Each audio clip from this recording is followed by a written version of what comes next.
কুয়াকাটা যে রাখাইন তাঁত শিল্প যেটা দিয়ে সেলাই করে ওই মেশিনটা আজকে আপনাদের দেখাবো। আমি যদি আজকে দেখাই তাহলে হয়তো আপনারা দেখতে পারবেন। এখানে কুয়াকাটা যদি আসেন অবশ্যই এই তাঁত মেশিনটা আপনারা দেখতে পারবেন কিভাবে সেলাই বা কি করে।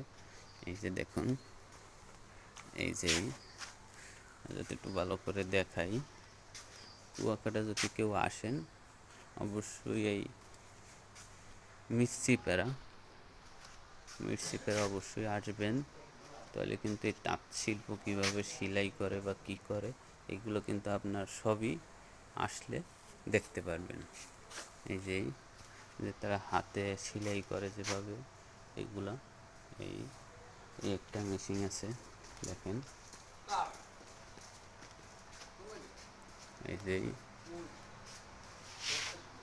এই যে এই মেশিনগুলো দিয়েই কিন্তু আসলে মূলত এই যে হাতের তাঁত এর জিনিসগুলো এইগুলো কিন্তু সেলাই করা হয়।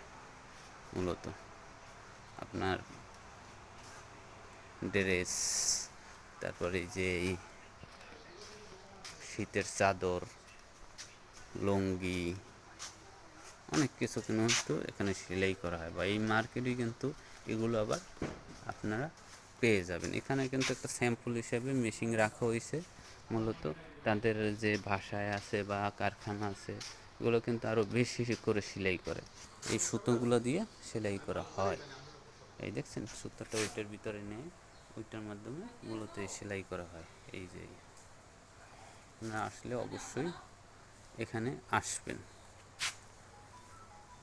ঘুরে দেখে যাবেন, ভালো লাগবে।